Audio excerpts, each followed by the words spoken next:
ॐ भगवते वासुदेवाय। ॐ नमो भगवते वासुदेवाय। नारायणं नमस्कृत्य नरं चैव नरोत्तमं देवीं सरस्वतीं व्यासं ततो जयमुदीरयेत्। नष्टप्रायेषु भद्रेषु नित्यं भागवत सेवया भगवती उत्तमश्लोके भक्तिर्भवति निगमकल्पतरोर्गलितं फलं सुखमुखातमृतद्रवसंयुतं पिबत भागवतं रसमालयं मुहुरहो रसिका भुवि भावुकाः। ओमज्ञानतिमिरान्धस्य ज्ञानाञ्जनशलाकया चक्षुरुन्मिलितं येन तस्मै श्रीगुरवे नमः। श्रीचैतन्यमनोभीष्टं स्थापितं येन भूतले स्वयं रूपः माह्यं ददाति स्वपदान्तिकम्। वन्देऽहं श्रीगुरो श्रीयुतपथकमलं श्रीगुरोन् वैष्णवांश्च श्रीरूपं साग्रजातं सहगण रघुनाथान्वितं तं सजीवं साद्वैतं सावधूतं परिजनसहितं कृष्णचैतन्यदेवं श्रीराधा कृष्णपादान् सहगण ललिता श्रीविशाखान्वितांश्च।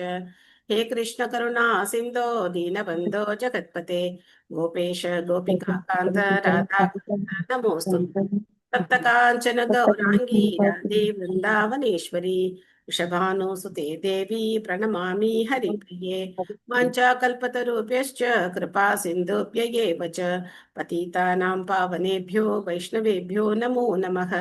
नमो ॐ विष्णुपादाय कृष्णप्रेष्ठाय भूतले श्रीमते भक्तिवेदान्त स्वामिन्निति नामिने। नमस्ते सारस्वते देवे गौरवाणी प्रचारिणे निर्विशेष शून्यवादी पाश्चात्य देशतारिणे। जय श्री कृष्ण चैतन्य प्रभु नित्यानंद श्री अद्वैत गदाधर श्रीवासादि गौर भक्त वृंद। हरे कृष्ण कृष्ण कृष्ण हरे हरे हरे राम राम राम हरे हरे। मूकं करोति वाचालं पङ्गुं लङ्कयते गिरिं यत्कृपातमहं वन्दे श्रीगुरुं दीनधारिणं परमानन्दं माधवं श्रीचैतन्यमीश्वरम्। हरिः ओं तत्सत्। कथाञ्चन स्मृते यस्मिन् दुष्करं सुकरं भवेत् स्मरेति वरीदं श्रीचैतन्यं नमामिथम्। ஹரே கிருஷ்ணா. நேத்து பாகவதம் பார்த்ததுல என்ன பாயிண்ட்ஸ் ஞாபகம் இருக்கு? ஹரே கிருஷ்ணா. நமஸ்காரம் மாதாஜி. நேற்று இது ஒவ்வொருத்தரோட ஸ்டோரியா பார்த்துட்டு வந்தோம். துருவ மகாராஜா, சனகர்கள், அது மாதிரி. அதுல நீங்க ஒரு இதுல சொன்னீங்க, மேலுக்கு தன்னுணர்வு, அதுதான் அவங்களோட இது. ஆண்களுக்கு ஏற்படணும், பெண்கிறது அதுக்கு தடைகள்லாம் இருப்பாங்க அப்படின்னு சொன்னீங்க மாதாஜி. தேங்க்யூ மாதாஜி. எப்பவுமே ஆப்தராமனா இருப்பாங்க மாதாஜி. பகவான் எப்பவுமே ஆப்தராம, அவரே தாமாகவே நிறைவேற்றிக் கொள்வார் தமது விருப்பங்களை அப்படின்னு சொன்னீங்க. ஆப்தராமாங்கிற வார்த்தைக்கு அர்த்தம் சுய திருப்தி உடையவர். ஆப்த தமது விருப்பங்களை தானே நிறைவேற்றிக் கொள்ளக்கூடியவர். ஓகே, நிறைவேற்றிக் கொள்ள. அப்புறம் சுந்தரி தந்தையாக இருப்பதை விட மகாராஜா பத்தி பார்த்தோம் மாதாஜி. பிருத்து மகாராஜா வேணன் பார்த்தோம். அவங்க தொடையில இருந்து கடந்தனால பிருத்து மகாராஜாவும், அப்புறம் அவங்க கூட இன்னொருத்தவங்க வந்தாங்கன்னு சொன்னீங்க, அர்ச்சி. ஓகே, தேங்க்யூ மாதாஜி. டோட்டல்ல மூணு பத்தி சொன்னீங்க மாதாஜி. ஒண்ணு வாக்கு மூலம் எப்படி, நடத்த மூலம் எப்படி, உடல் மூலம் எப்படி அப்படின்னு சொன்னீங்க. என்னது அது? அந்த எப்படி நடக்க, இந்த மூணு எல்லாமே சொல்லிட்டே வந்தேன் இல்லையா நேற்றுக்கு நம்ம கிளாஸ்ல. ஒரு ஏதாவது பாயிண்ட் சொல்லுங்க, என்ன சொல்ல வரீங்க நீங்க?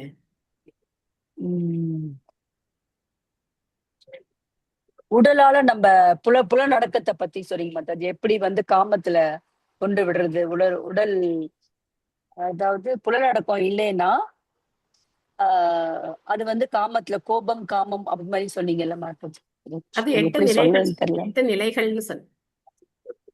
2 ஸ்லோகம் சொல்லி அதுல 8 நிலைகள் சொல்லப்பட்டிருக்கு அப்படிங்கிறது சொல்லு. Okay, thank you. Okay Mataji. Hare Krishna. Hare Krishna Mataji. சொல்லுங்க மாதாஜி. 2.62 பகவத்கீதையில 6.3 அது ரெண்டும் சொல்லியிருந்தீங்க. அதாவது புலன்கள் பொருட்களை நோக்குவதால் அதனை பற்றின சிந்தனை ஏற்படுகிறது. அந்த சிந்திப்பதால் நமக்கு பற்றுதல் உண்டாகிறது. பற்றுதலில் இருந்து காமம், ஆசை உண்டாகிறது. அந்த நிறைவேறாத காமம் தான் கோபமாகிறது. கோபத்திலிருந்து பூரண மயக்கம், அந்த மயக்கத்தினால் நினைவு இழப்பு, நினைவு குழப்பத்தினால் அறிவை இழக்கிறான். அறிவை இழந்ததும் ஜட வாழ்க்கையில் வீழ்கிறான். அதாவது ஒரு ஜீவன் பௌதிக பந்தத்தில் வீழ்கிறதுக்கு இதுதான் காரணமா இருக்கு. எனவே நம்ம புலன்களை பகவானுடைய சிந்தனையில பகவானின் பக்தி சேவையில ஈடுபடுத்த வேண்டும் அப்படின்னு சொல்லிட்டு தேங்க்யூ மாதாஜி. சூப்பரா ஹோம்ஒர்க் பண்ணிருக்கீங்க. இந்த 8 ஹரே நிலைகள் கிருஷ்ணா மாதாஜி. இது வந்து நேத்தியோட சப்ஜெக்ட்ல வந்து லிங்க் ஆகுது மாதாஜி. காம குரோதம் சொன்னீங்களா, எப்படி ஆமா, வந்து பகவானுக்கு ஆமா. வந்து அதுல வந்து லிங்க் ஆகுது மாதாஜி. ம். கரெக்டா எல்லா பாயிண்ட்ஸும் அதுல இருக்கு மாதாஜி. ஆமா. ஹரே ஹரே கிருஷ்ணா கிருஷ்ணா மாதாஜி. அந்த பொருளுரை படிக்கும்போது அதுல சிவபெருமான் கூட வந்து இத கொஞ்சம் தடுமாறிடுறார். அதே ம். ஹரிதாஸ் கபூர் வந்து பக்தியில இருந்ததுனால அத வந்து ஜெயிச்சிடுறாரு அப்படின்னு இருந்தது மாதாஜி.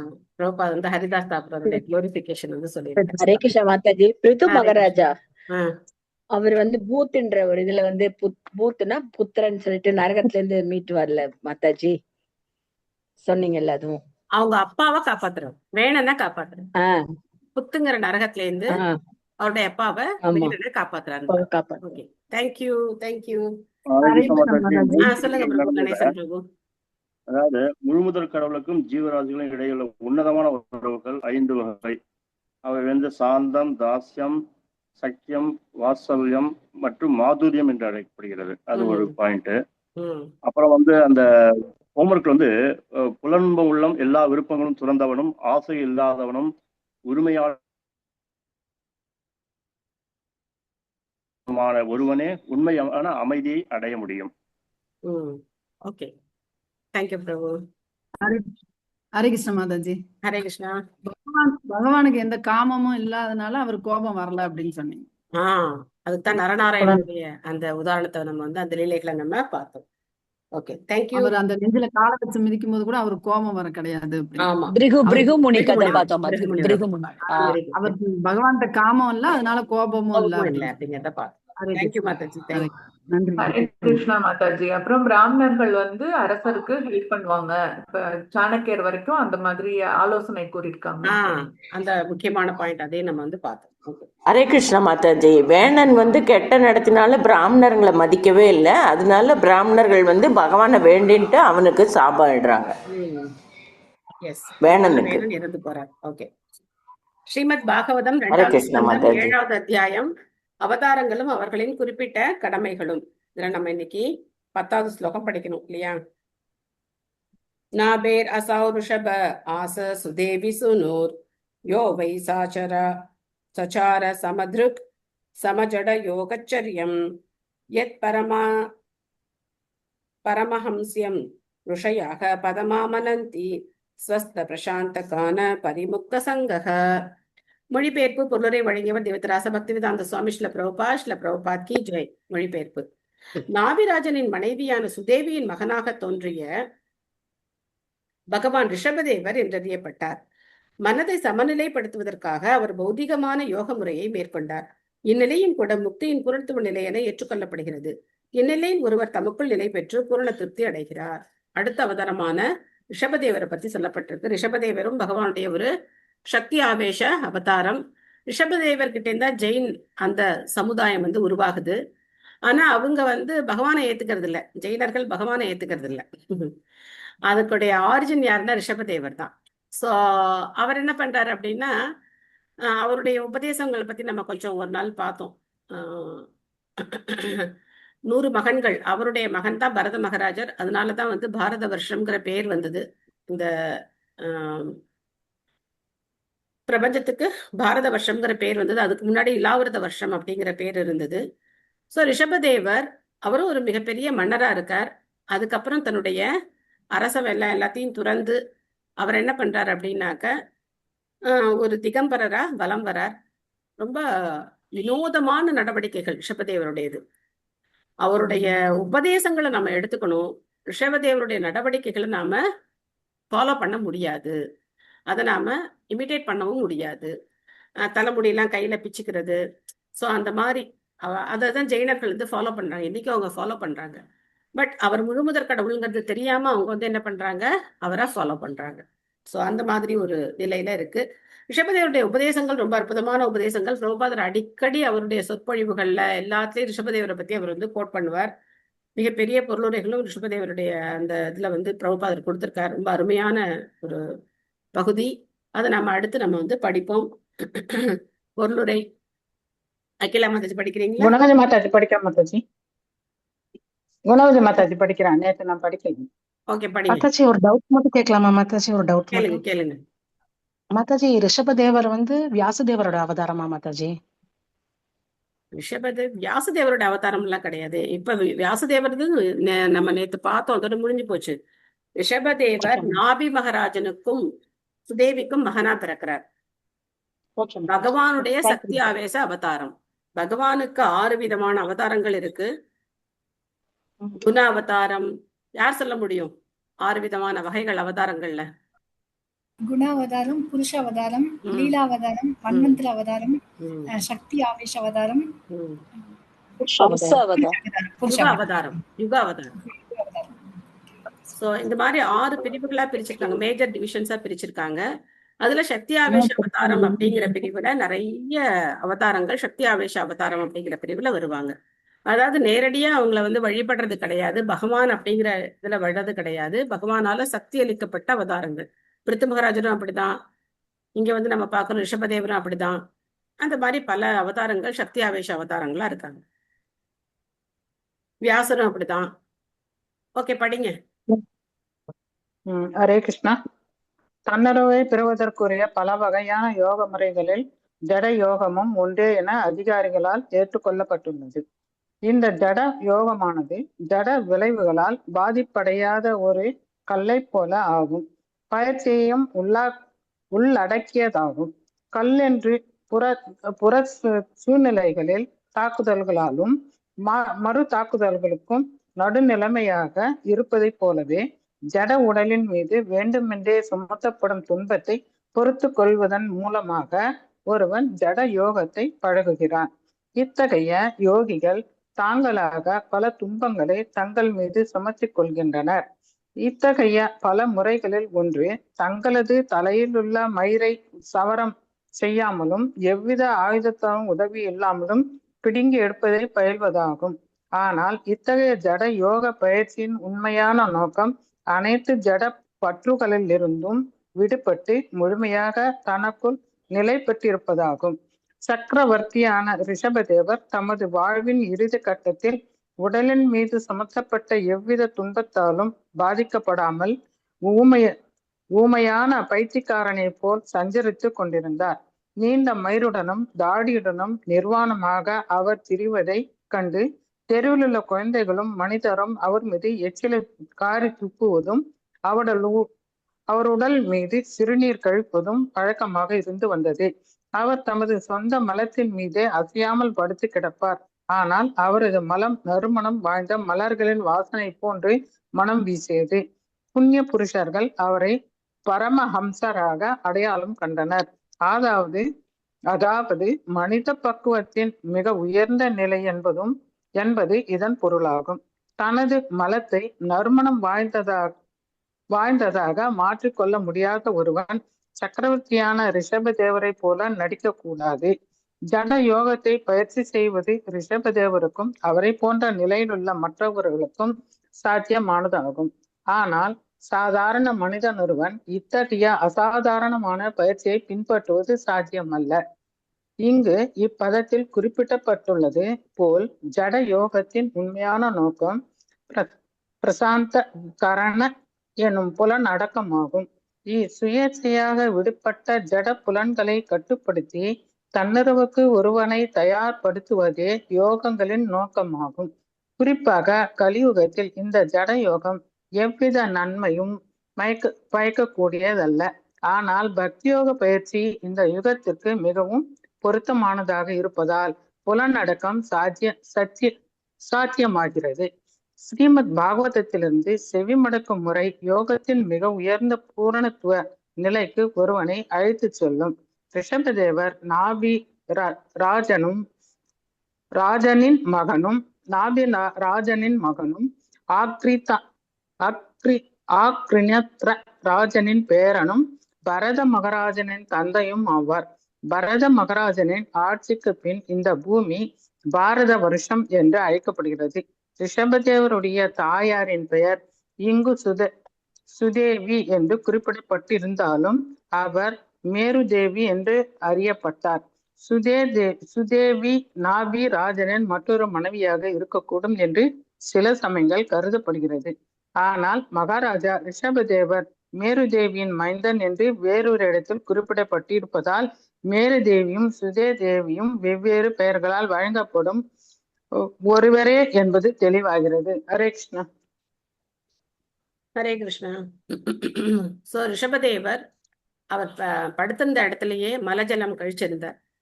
ஆனா அந்த மலஜலம் அவரை சுத்தி பல கிலோமீட்டர்களுக்கு நறுமணம் வீசியது.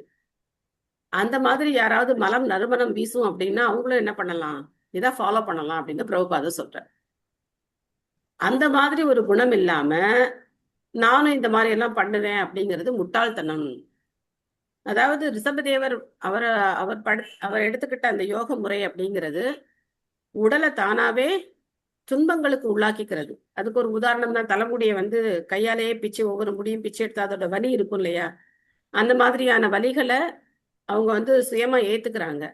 அதே மாதிரி எந்த உடையும் இல்லாம திகம்பரரா இருக்கார்.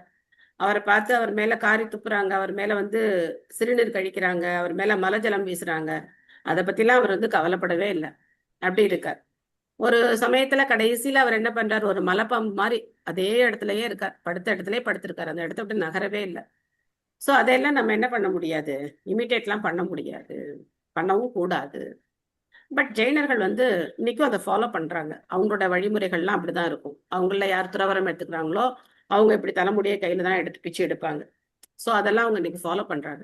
ஆனா பக்தி யோக வழிமுறை இந்த கலியுகத்துக்கு உகந்த வழிமுறை அது ஒண்ணுதான் அப்படிங்கிறத நம்ம பாக்குறோம். சோ அவங்க அம்மாவோட பேர் பத்தி கொஞ்சம் ஒரு இடத்துல பாகவதத்துல ஒரு மாதிரி சொல்லப்பட்டிருக்கு. சமயத்துல 2 பேரும் ஒரே நபருக்கு 2 பேர் இருக்கலாம், அல்லது அவருடைய இன்னொரு மனைவியா இருக்கலாம் அப்படின்னு சொல்லி இங்க பிரபுபாதர் சொல்றார். பரத மகாராஜர் ரொம்ப புகழ் பெற்றவர். அவர் தான் ஜடபரதர்னு அறியப்பட்டார். அடுத்த பிறவியில மான் பிறவிக்கு அப்புறம் ஜடபரதர்னு அறியப்பட்டார். அவருடைய சரித்தமும் ரொம்ப புகழ் வாய்ந்த சரித்தம். சோ இதெல்லாம் பத்தி நம்ம படிச்சு என்ன பண்ண போறோம், என்ன தெரிஞ்சுக்க போறோம் அப்படின்னாக்க, எந்தெந்த நிலையிலையும் ஒவ்வொருத்தரும் பகவானுக்கு எப்படி பக்தி பண்றாங்க. அப்போ நம்முடைய நிலைமை எந்த நிலைமையா இருந்தாலும் நாமளும் என்ன பண்ணணும், பகவத் பக்தியை தான் நாமளும் எடுத்துக்கணும் அப்படிங்கறத நம்ம தெரிஞ்சுக்கணும். சத்ரே மமாச பகவான் ஹய சிரஷாதோ ஷீரஷாதோ சாக்ஷாத் ச யஜ்ஞ புருஷஸ் தபவீய வர்ணக சந்தோ மயோ மகமயோ கில தேவதாத்மா வஜோ பபுவோர் உஜதி ஸ்வசதோஸ்யனஸ்தக. என்னால் பிரம்மா இயற்றப்பட்ட ஒரு யாகத்தில் பகவான் ஹயகிரீவ அவதாரமாக தோன்றினார். யாக சொரூபியான அவர் பொன்னிற மேனி உடையவரும் வேத ஸ்வரூபியும் தேவர்களுக்கெல்லாம் பரமாத்மாவும் ஆவார். அவர் சுவாசித்த பொழுது வேத மந்திரங்களின் இனிமையான ஓசைகள் அனைத்தும் அவரது நாசி துவாரங்களிலிருந்து வெளிவந்தன. சோ ஹயகிரீவர், நிறைய குழந்தைகள் ஹயகிரீவருடைய மந்திரங்கள்லாம் சொல்லுவாங்க, படிப்புக்கு ஹயகிரீவர் அப்படின்னு சொல்லி இது பண்ணுவாங்க. சோ ஏன்னா அவர்கிட்ட இருந்தா வேத மந்திரங்கள் எல்லாம் வந்தது அப்படிங்கிறதுனால ஹயகிரீவருக்கு அந்த மாதிரி ஒரு இது இருக்கு. இங்கேயும் காவிரி கரையில ஹயகிரீவருக்கு ஒரு கோவில் இருக்கு. காவிரி கரை ஓரமா ஹயகிரீவர் கோவில் ஒண்ணு இருக்கு கும்பகோணத்துல. சோ நிறைய குழந்தைகள் அங்க மந்திரங்கள்லாம் சொல்லி வழிபடுறது வழக்கம். ஏதோ ஒரு விதத்துல பகவானோட நமக்கு தொடர்பு கிடைச்சது அப்படின்னா கொஞ்சம் கொஞ்சமா தூய பக்திக்கு அவங்களாலையும் வரணும். அதுதான் எல்லாத்தோடைய நோக்கமாவும் இருக்கணும். பத்மா மாதாஜி படிக்கிறீங்களா? பத்மா ஆர். ஹரே கிருஷ்ண மாதாஜி. பிரணாம்ஸ் மாதாஜி. வாசிக்கிறேன் மாதாஜி. பொருளுரை. வேத மந்திரங்கள் பொதுவாக பலநோக்கு கருமிகளால் இயற்றப்படும் யாகங்களுக்கென உள்ளவையாகும். ஆனால் பகவானே யாகங்களின் சொரூபமாகவும் வேத மந்திரங்களின் சொரூபமாகவும் இருக்கிறார். எனவே பகவானின் நேரடியான பக்தனாக இருக்கும் ஒருவன் தானாகவே யாகங்களின் நோக்கத்தை நிறைவேற்றியவன் மட்டுமல்லாமல் தேவர்களையும் திருப்திப்படுத்தியவன் ஆவான். பகவத் பக்தர்கள் வேத விதிகளுக்கேற்ப யாகம் ஏற்றுவதையோ அல்லது தேவர்களை திருப்திப்படுத்துவதையோ செய்யாதிருக்க கூடும். ஆயினும் பலநோக்கு கருமிகளையும் வெவ்வேறு தேவர்களை வழிபடுபவர்களையும் விட பக்தர்கள் உயர்ந்த நிலையிலேயே இருக்கின்றனர். தேங்க்யூ மாதாஜி. ஹரே கிருஷ்ணா. வேத மந்திரங்கள், வேதங்கள் 90% கர்மகாண்ட பகுதிகள் தான் இருக்கு. அதுக்கப்புறம் உபநிஷதங்கள் இந்த மாதிரி வந்தா தான் பக்திக்கு வர்றது ரொம்ப ரொம்ப கஷ்டம். அதனால பக்தி யோகம் அப்படிங்கிறது உயர்ந்தது, அதை விடையும் உயர்ந்தது. கர்மகாண்டிகள், அப்புறம் ஞான மார்க்கம், அதுக்கப்புறம் யோக மார்க்கம் எல்லாத்தையும் தாண்டி தான் இருக்கிறது பக்தி யோகம். ஸோ அதனால எல்லாத்த விடவும் பக்தர்கள் உயர்ந்தவர்கள் அப்படின்னு நம்ம பார்க்கிறோம். மத்ஸ்யோ யுகாந்த சமயே மனுனோபலப்தக ஷோணிமயோ நிகில ஜீவ நிகாயகேதக விஸ்ரம்சிதான் உருபயே சலிலே முகான்மே ஆதாய தத்ர விஜஹாரஹ வேத மார்கான். யுகத்தின் முடிவில் வைவசுத்த மனுவாக வரப்போகும் சத்தியவிரதன் என்பவர் மச்சாவரதத்தை ஏற்றுள்ள பகவானே மண்ணுலகங்கள் வரையுள்ள எல்லா ஜீவராசிகளுக்கும் புகழ்டமாவார் என்பதை கண்டார். யுகத்தின் முடிவில் உண்டாகும் பரந்த பிரளய நீரில் எனக்கு ஏற்படும் பயத்தினால் எனது பிரம்மாவின் வாயிலிருந்து வேதங்கள் வெளிவருகின்றன. அப்பரந்த நீரை பகவான் அனுபவிப்பதோடு வேதங்களையும் பாதுகாக்கிறார். சோ இங்க அடுத்து மத்ஸ்ய அவதாரம் பத்தி சொல்லப்பட்டிருக்கு. ஒவ்வொரு பிரளயத்திலையும் நடக்கக்கூடிய பகவானுடைய அவதாரங்கள்ல லீலைகள் சின்ன சின்ன அளவுல மாறுபடலாம். ஒரே மாதிரி மத்ஸ்ய அவதாரம் ஒரே தான் செய்வார் அப்படின்னு சொல்ல முடியாது. சிறு சிறு மாறுபாடுகளும் இருக்கலாம். இங்க சத்தியவிரதர் அந்த அரசரை காப்பாத்துறதுக்காக பகவான் மத்ஸ்ய அவதாரம் எடுத்து வரார். அப்போ ஔஷதங்கள், அதுக்கப்புறம் வேதங்கள், இது எல்லாமும் அந்த மீன் வடிவத்துல அவர் மிகப்பெரிய படகு, அதுல அவருடைய அந்த மத்ஸ்யத்தினுடைய அந்த கொம்புல கட்டி இழுத்துட்டு போறார். அது நம்ம பார்க்கலாம். ஒரு அனிமேஷன் பிலிம் கூட எடுத்திருந்தாங்க மத்ஸ்ய அவதாரம் பத்தி. சுதா மாதாஜி படிக்கிறீங்களா?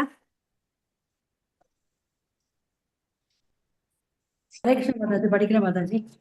பொருளுரை அருளிய ஸ்ரீல பிரபுபாதருக்கு ஜெய். பிரம்மாவின் ஒரு பகலில் 14 மனுக்கள் தோன்றுகின்றனர். ஒவ்வொரு மனுவின் இறுதியிலும் மண்ணுலகம் வரை அழிவு ஏற்படுகிறது. அப்பிரளய நீர் பிரம்மாவிற்கும் பயத்தை விளைவிக்கின்றது.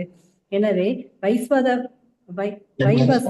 மனுவாக வரவிருப்பவர் தம் வாழ்வின் ஆரம்ப காலத்தில் இத்தகைய அழிவை காண்பார். பிரபலமான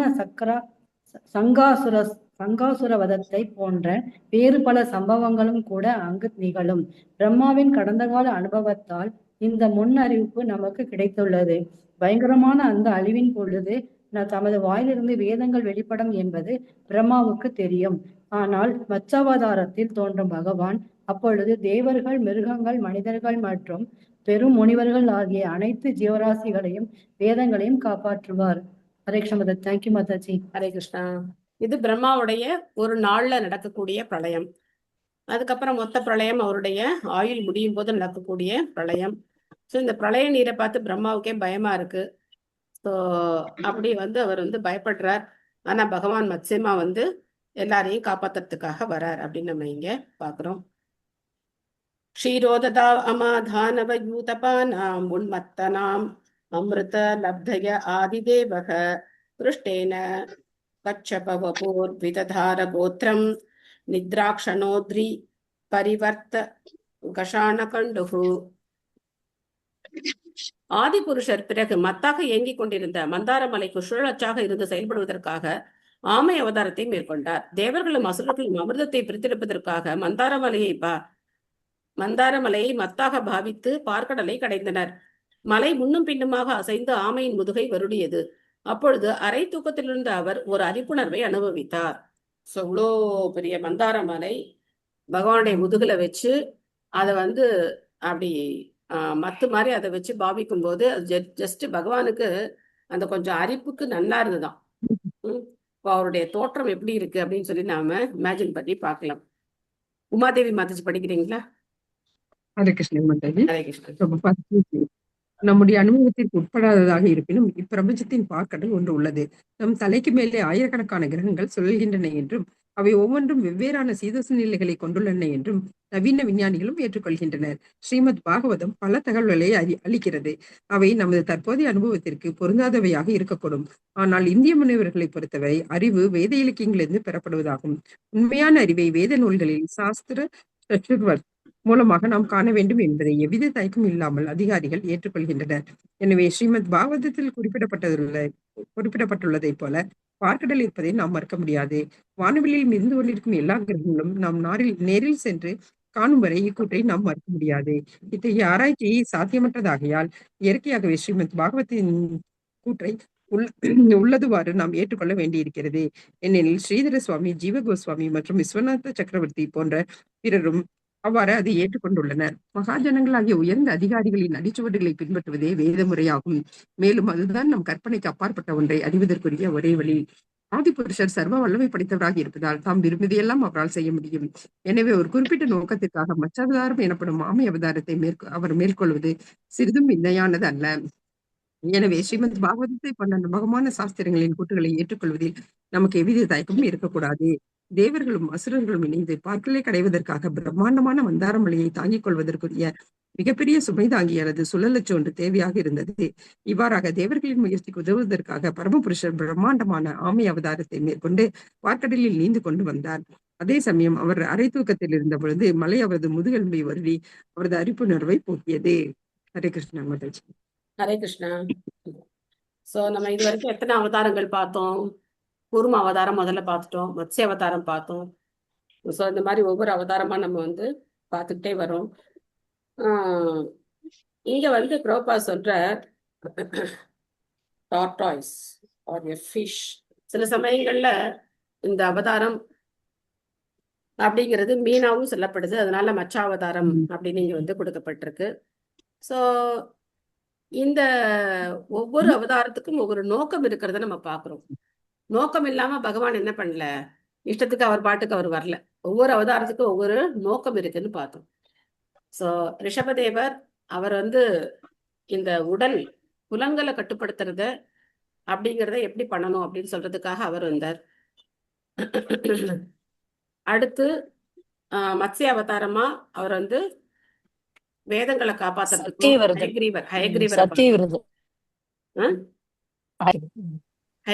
சத்தியவிரதரை காப்பாத்துறதுக்கு மத்ஸ்ய அவதாரமா வந்தார். அவரை மட்டும் இல்ல, வேதங்களையும் காப்பாத்தினார். அப்படி பார்த்தோம்.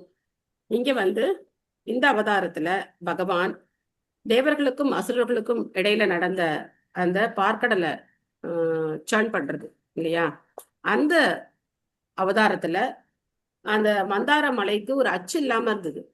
ஏன்னா கஷ்டப்பட்டு மந்தார மலையெல்லாம் தூக்கிட்டு வந்துட்டாங்க. தூக்கிட்டு வந்து அதுவே ரொம்ப விளையாட்டா, அதாவது என்ன சொல்றது, அந்த மந்தார மலையை தூக்கிட்டு வந்ததே மிகப்பெரிய லீலை. முதல்ல கருடன் போறார். கருடன் போய் மந்தார மலையை தூக்கிட்டு வரேன் அப்படின்ட்டு போறார். அவரால் அசைக்க கூட முடியல, திரும்பி வந்துட்டார்.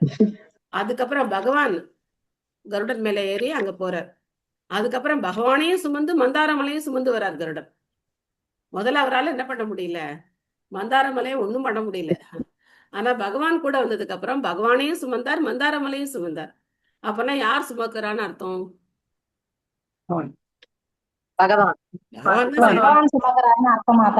ஆமா, கருடன் ஒரு கருவியா பயன்படுத்தப்படுறார் இல்லையா? சோ அந்த மாதிரி நாமளும் பகவானுடைய கையில ஒரு கருவியா இருந்தோம்னு வச்சுக்கோங்களேன், அப்போ எத்தனை வேணா சாதிக்கலாம். நம்மளால முடியாத காரியங்களை கூட பகவான் நம்மளை வச்சு சாதிக்க வைப்பார். அதுல ஒண்ணுதான் இந்த பிரச்சாரம். இல்லைன்னா வீட்டுல இருக்கிறவங்களே கூட நம்ம சொல்ற பேச்சை கேட்க வைக்க முடியாது இல்லையா? நம்ம வீட்டுல நம்ம சொந்தக்காரங்க, நம்ம கூட இருக்கிறவங்களையே நாம ஒண்ணு சொன்னா அதை அவங்க கேட்கவே மாட்டாங்க. ஆனா ஸ்ரீல பிரபுபாதர் உலகம் முழுக்க எல்லாரையும் ஹரே கிருஷ்ண மந்திரம் சொல்ல வைக்கிறார். அது எப்படி நடக்குது? பகவானுடைய கிருபை அவங்களுக்கு இருக்கு. ஆச்சாரியர்கள் அப்படிங்கிறவங்க சாதாரண நபர்கள் கிடையாது. அதனால்தான் பிரபுபாதரும் சக்தி ஆவேச அவதாரம். பிரபுபாதரும் ஒரு சக்தி ஆவேச அவதாரம். ஏன்னா பிரபுபாதர் பண்ண இந்த காரியம் மாதிரி, ஏன்னா இப்ப கிறிஸ்டியானிட்டி உலகம் முழுக்க பரவுது, முஸ்லிம்ஸ் பரவுது, எல்லாமே பரவுது. ஆனா அவங்க எல்லாம் என்ன வச்சிருக்காங்க, ஏதோ ஒரு ஆயுதம் வச்சிருக்காங்க இல்லையா? ஒண்ணு பயமுறுத்தி கன்வெர்ட் பண்றாங்க, இல்லைன்னா பணத்தை ஆசை காட்டி மாத்துறாங்க. யாராவது பிலாசபி எல்லாம் பேசுறாங்களா? ஏதாவது தத்துவங்கள் பேசியிருக்காங்களா? யாராவது நம்மளுடைய வாழ்க்கை நோக்கம் என்னன்னு யாராவது சொல்லியிருக்காங்களா? ஏதாவது ஒரு முக்கியமான ஒரு சாஸ்திரங்கள் இருக்கா? ஒன்றும் கிடையாது. அதெல்லாம் பார்த்தோம் அப்படின்னாக்க அந்த மாதிரி கன்வெர்ட் பண்றது. ஆனா பிரபுபாதர் தனி நபரா போய் வெறும் ஒரு கர்த்தால் எடுத்துட்டு போயிட்டு வயசான காலத்துல இந்த சாஸ்திர உண்மைகளை எடுத்து சொல்லி, நம்மளுடைய உண்மையான ஆதார நிலை, நம்ம இந்த உடல் கிடையாது, ஆத்மா, பகவானுடைய தொண்டர்கள், நாம இந்த உலகம் நமக்கு டெம்பரரியான இடம், நம்மளுடைய நிரந்தரமான இடம் பகவானுடைய லோகம்தான் அப்படிங்கறதெல்லாம் எடுத்து சொல்லி எல்லாரையும் கன்வின்ஸ் பண்ணார். ஸோ அதனால பிரபுபாதரும் ஒரு சக்தி ஆவேச அவதாரம். ஸோ அதனால்தான் இங்க வந்து சொல்லியிருக்கார் பிரபுபாதர் சாஸ்திர சஷ்ருபத் அப்படின்னு சொல்லியிருக்கார். சாஸ்திரங்கள் மூலமா நாம இந்த உலகத்தை பார்க்க கத்துக்கணும். சாதாரணமா பாக்குறது ஜட கண்களால பாக்குற பார்வை அப்படிங்கிறது நம்ம உடல்களை பார்ப்போம், நமக்கு தெரியிற பொருள்களை பார்ப்போம். ஆனா சாஸ்திர பார்வையினால பார்த்தோம் அப்படின்னா உள்ளது உள்ளபடி பார்ப்போம். அப்படின்னா இங்க பார்க்கடல் இருக்கு, அதை கடைஞ்சிருக்காங்க அப்படின்னு சொல்லும்போது நம்பிக்கை வராது. அப்படிலாம் ஒண்ணும் கிடையாது அப்படின்னு சொல்றவங்க இருக்காங்க. நாங்க அதை ஆராய்ச்சி பண்ணாதான் கண்டுபிடிப்போம் அப்படின்னு சொல்றவங்க இருக்காங்க. ஆனா பிரபுபா சொல்றாரு, இங்க தெரியுற எல்லா கோள்களுக்கும் நீங்க போய் ஆராய்ச்சி பண்ணிட்டீங்களா? பண்ண முடியுமா உங்களால? ஒண்ணும் பண்ண முடியாது. அப்போ நீங்க சொல்றதை நாங்க ஏத்துக்கணும், ஆனா சாஸ்திரம் சொல்றத எல்லாரும் ஏத்துக்கணும். அதான் முடிவு. त्रैविष्टपोरु भयहास नृसिंहरूपं कृत्वा प्रमत्रिकटिदंशकरालवक्त्रं दैत्येन्द्रियम् आह कथयाभिपतन्तम् आरात् भूरौ निभात्य विदधार नखैस्फुरन्तम्. அடுத்து வந்துட்டார். கமல்லவரே அப்படின்னு நரசிம்மர் வந்துட்டார். தேவர்களின் பெரும் பயத்தை போக்குவதற்காக முழுமுதற் கடவுள் நரசிம்ம அவதாரத்தை ஏற்றார். அசுரர்களின் அரசன் ஹிரண்யகசிபு தன் கையில் ஒரு கதாயுதத்துடன் பகவானை எதிர்த்த பொழுது அவனை தமது தொடை மீது கிடத்தி தமது நகங்களால் பகவான் அவனை கிழித்துக் கொன்றார். அச்சமயம் பகவான் தமது கண்ணிமைகளை கோபத்துடன் உருட்டி அவரது பயங்கரமான பற்களையும் வாயையும் காட்டி அருளினார். என்ன ஒரு அவதாரம் இல்லையா நரசிம்மருடைய அவதாரம். எல்லாருக்கும் ரொம்ப பிரியமானவர் நரசிம்மர். எந்த கஷ்டம் வந்தாலும் உடனே நம்ம தஞ்சம் அடையிறது நரசிம்மர்ட்ட தான். நரசிம்மர்ட்ட ஓடி போயிடும் அப்படின்னாக்க நம்முடைய எல்லா துன்பங்களையும் நரசிம்மர் என்ன பண்ணிடுவார்? தவிடுபடி ஆக்கிடுவார். அவர்கிட்ட என்ன பிரார்த்தனை பண்ணிக்கணும்? என்னோட இதயத்திலே ஒரு குட்டி ஹிரண்யகசிபு இருக்கான், அவனை என்ன பண்ணுங்க, தயவுசெய்து கிழிச்சு எடுத்துருங்க அப்படின்னு நம்ம பிரார்த்தனை பண்ணிக்கணும். ஓகே, விமலா தேவி மாதாஜி படிக்கிறீங்களா? ஹரே கிருஷ்ணா. நன்றி மாதாஜி. ஹரே கிருஷ்ணன். ஹரே கிருஷ்ணா. ஸ்ரீல பிரபுபாதக்கு ஜெய். இரண்யகசிபுவின் வரலாறும் அவனுடைய மகனும் சிறந்த பகவானும் பக்தனுமான பிரகலாத மகாராஜரின் வரலாறும் ஸ்ரீமத் பாகவதத்தின் 7ஆம் காண்டத்தில் வர்ணிக்கப்பட்டுள்ளன. பௌதிக வெற்றிகளால் பெரும் பலசாலியாக மாறிய இரண்யகசிபு பிரம்மதேவரின் கருணையால் தன் மரணத்தை வென்றுவிட்டதாக எண்ணினான். பிரம்மா தாமே மரணமற்ற வாழ்வை பெறாததால் அசுரனுக்கு இவ்வரத்தை அளிக்க மறுத்துவிட்டார். ஆனால் இரண்யகசிபு ஏறக்குறைய மரணமற்ற வாழ்வுக்கு சமமான ஒரு வரத்தை பிரம்மதேவனிடமிருந்து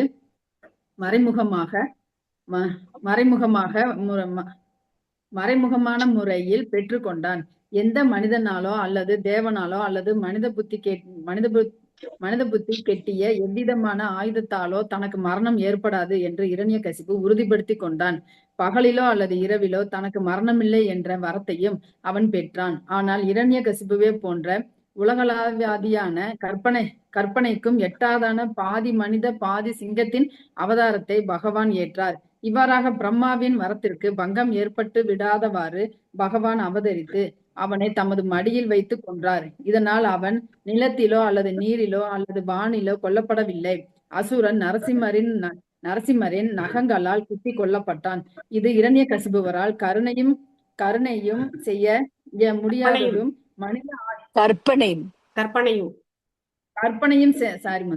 இது இரண்யகசிபுவரால் கற்பனையும் செய்ய முடியாததும் மனித ஆயுதங்களுக்கு அப்பாற்பட்டதும் ஆகும். இரண்யகசிபு என்பதன் பொருள் தங்கத்தையும் பஞ்சு மெத்தையையும் தேடி அலைபவன் என்பதாகும். இதுதான் எல்லா உலகாயத மனிதனுக்கும் முடிவான நோக்கமாகும். பகவானோடு எவ்வித உறவு முறையும் இல்லாத இத்தகைய அசுர குணம் படைத்தவர்கள் பௌதிக ஆஸ்திகனால் படிப்படியாக திமிர் பிடித்தவன்களாகி பரமபுருஷரின் அதிகாரத்தை எதிர்க்க துவங்கி பகவத் பக்தர்களை சித்திரவதை செய்கின்றனர். பிரகலாத மகாராஜரின் இரண்யகசிபுவின் மகனாக பிறக்க நேர்ந்தது. இவர் மிகச்சிறந்த பக்தராக இருந்ததால் அவருடைய தந்தை தன்னால் இயன்றவரை அவரை சித்திரவதைப்படுத்தினான். எல்லை மீறிவிட்ட இந்நிலையில் பகவான் நரசிம்ம தேவராக அவதரித்து தேவர்களின் பகைவரான இரண்யகசிபுவை அவனுடைய கற்பனைக்கும் எட்டாத விதத்தில் கொன்றார். இறை உணர்வற்ற அசுரர்களின் பௌதீக திட்டங்கள் சர்வசக்தி படைத்த பகவானால் எப்பொழுதும் முறியடிக்கப்படுகின்றன. ஹரே கிருஷ்ணா. நன்றி. நரசிங்கதேவ் பகவானுக்கு ஜெய். மகாராஜ் கி ஜெய். சோ பிரபா சொல்ற எல்லா மக்களும் இப்படிதான் இருக்காங்க. தங்கம் பஞ்சு மெத்தைனா பெண்கள். இதை அனுபவிக்கிறதுக்கு தான் எல்லாரும் வந்து ஆசைப்படுறாங்க. குட்டி குட்டி ஹிரண்யகசிபுக்கள் நிறைய பேர் இருக்காங்க. சோ பகவானுக்கும் அவங்களுக்கு எந்த சம்பந்தமும் கிடையாது. ஆனா பௌதிக வளங்களை மட்டும் அனுபவிக்கணும்னு நினைக்கிறாங்க. அப்போ அப்பேற்பட்ட ஹிரண்யகசிபுவை வதம் பண்றதுக்கு பகவான் நேரா வரணுங்கிறது கிடையாது, நரசிம்மருடைய நாமமே போதும். நரசிம்மருடைய நாமத்தை சொன்னாலே போதும் இல்லையா? ஸோ நிறைய நமக்கு இந்தியால நரசிம்மருடைய ஆலயங்கள் நிறைய இருக்கு. அஹோபிலம், அதுக்கப்புறம் மேல்கோட்டை நரசிம்மர், நிறைய கோவில்கள் நரசிம்மருடைய கோவில்கள் இருக்கு. அங்கெல்லாம் நம்ம வந்து நரசிம்மரை உபாசனை பண்ணலாம். அதுக்கப்புறம் மாயாப்பூர்ல நமக்கு நரசிம்மர் ரொம்ப கருணையோட இருக்கார். நரசிம்மர் வந்து எப்பவுமே கோரமா உக்ரமா இருக்கிறவர்.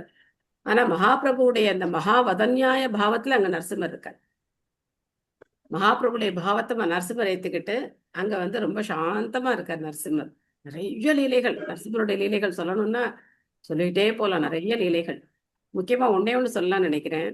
பங்கஜாங்கிரி பிரபு, ஜனனிவாஸ் பிரபு தான் அங்க வந்து பூஜாரிகள், நரசிம்மருடைய பூஜாரிகள். ஏன்னா நரசிம்மர் அங்க வரும்போது அப்போ ஸ்ட்ரிக்டா பிரம்மச்சரியத்தை ஃபாலோ பண்ண நைஷ்டிக பிரம்மச்சாரிகள் தான் வழிபட முடியும் அப்படின்னு அந்த ஸ்தபதி சொல்லிட்டார்.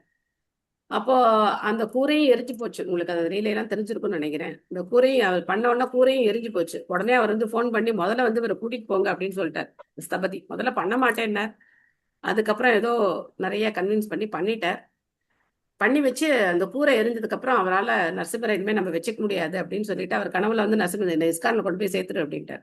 வந்து நேரம் மாயப்பூருக்கு வந்தாச்சு நரசிம்மர். அப்போ அந்த 2 பிரம்மச்சாரிகள் அவரை வழிபட்டுட்டு இருக்காங்க, பங்கஜாங்கிரி பிரபு, ஜனனிவாஸ் பிரபு. இப்பதான் அவங்களுடைய அவதார தினம் நடந்தது, ஒரு 2-3 நாள் முன்னாடி. பங்கஜாங்கிரி பிரபு மட்டும்தான் இருக்கார். சாரி, ஜனனிவாஸ் பிரபு மட்டும்தான் இருக்கார். பங்கஜாங்கிரி பிரபு பகவானுடைய ஆன்மீக லோகத்துக்கு போயிட்டார். அப்போ ஒரு சமயத்துல நரசிம்மருக்கு கண்கள் வைப்பாங்க. அந்த கண்கள் வந்து மாத்தி வச்சுட்டாங்க, சிகப்பு கண்கள் வச்சிருக்காங்க. யாரோ ஒரு டிவோட்டி கொண்டு கொடுத்துருக்காங்க, அதனால அந்த கண்களை ஃபிக்ஸ் பண்ணிட்டாங்க. அப்போ அந்த அந்த சமயத்துல எல்லாம் ரொம்ப கூட்டம்லாம் கிடையாது மாயாப்பூர்ல. மக்கள் கொஞ்சம் பேர் தான் வந்துட்டு இருந்தாங்க. அப்போ ஒரு மாதாஜி 10 மணி மேல பொறுமையா வந்து, அவங்களுக்கு ஏதோ உடம்பு முடியல, அதனால ஒரு வெஸ்டர்ன் மாதாஜி 10 மணி மேல வந்து நரசிம்மர் முன்னாடி நின்று காலம்பரை, கூட்டம் இல்லை, யாருமே இல்லை கோவில்ல, அவங்க வந்து நரசிம்மர் முன்னாடி நின்று அவங்க பிரார்த்தனை பண்ணிட்டே இருக்காங்க. அப்போ நரசிம்மர் பேசுறார், என்னோட கண்ணு எனக்கு வேணும், I want my eyes back அப்படின்னு சொல்றார். இந்த மாதாஜிக்கு ஒரே பயம் வந்துருச்சு.